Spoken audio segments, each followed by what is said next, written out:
Hi, it's Heather back with another video about Respiratory Therapy School. I am almost done with my first semester. We have 3 weeks left to go. I have some stuff written down here so I don't forget anything. It has been really fast. It's gone really, really quickly, much more than I thought that it would. I think we say that about everything in life, don't we? But it really has. So about 3 weeks left, and then in January I will be starting clinicals. My program does not start clinicals until second semester, so that will be January. Very excited about that. I have already registered for spring semester classes. I'm going to be taking pathology of the cardiopulmonary system and respiratory care theory and procedures 2, and then the other 2 classes are our clinicals. So we have clinicals 2 days of the week, and then we have the other 2 classes. One comes with a lab, so we have that 2 other days. So 4 days of school and or clinicals, but of course the school days are not full. We're only there for for a few hours out of the day. Clinical hours are 8 to 12 hours per day, depending on what the clinical instructor is willing to do. And we have to get a total of 300 clinical hours in the entire semester. So they schedule us for 200 hours, and then we have to make friends with a respiratory therapist and find someone who's willing to be a preceptor for the other 100 hours that we don't get scheduled for. So hopefully that'll be reasonably easy to find someone that I can shadow for that other 100 hours and get that done. I think all told in our program we have to have 1,000 hours of clinicals. Summer semester we only do 100, and then we do 300 hours the other 3. So that will be in January. So this semester I think it's definitely been the most difficult in like the last 3 weeks.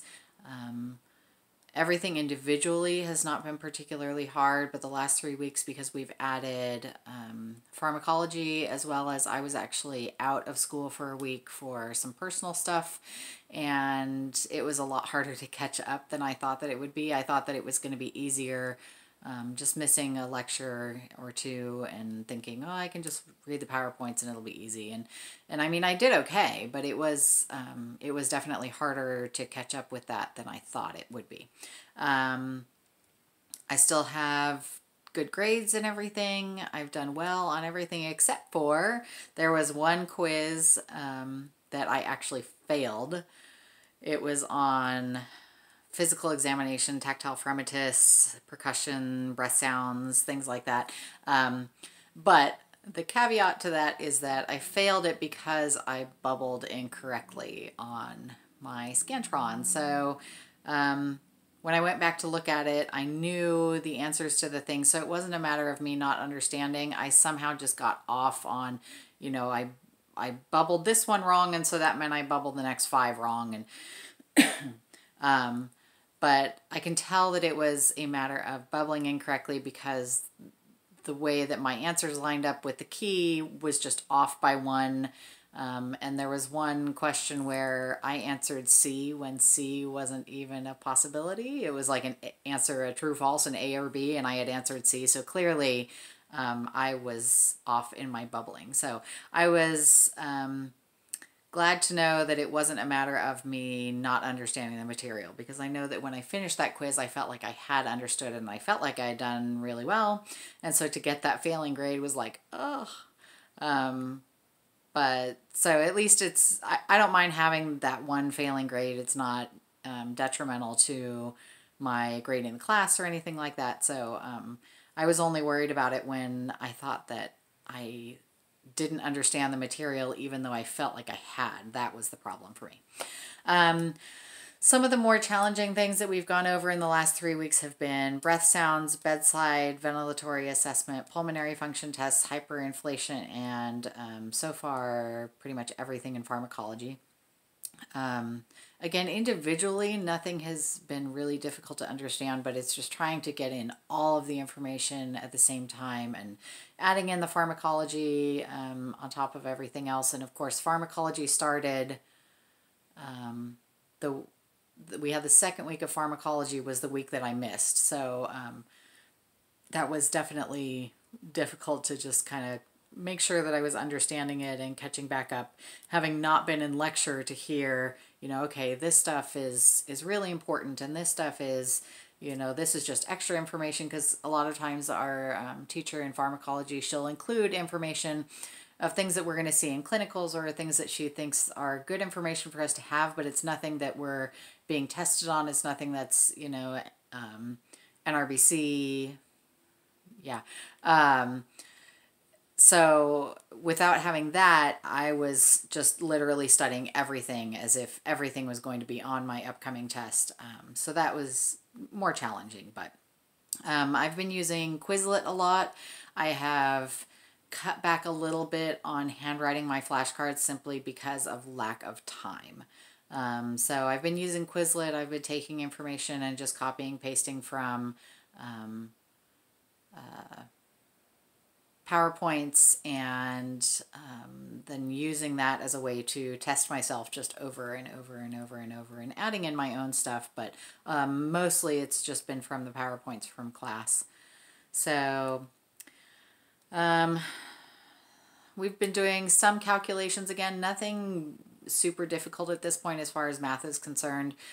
Calculating tidal volumes and estimating vital capacities and other, as far as medications and things like that. Really, truly nothing that's difficult. If you're looking at going into a respiratory therapy program, just brush up on basic multiplication and long division.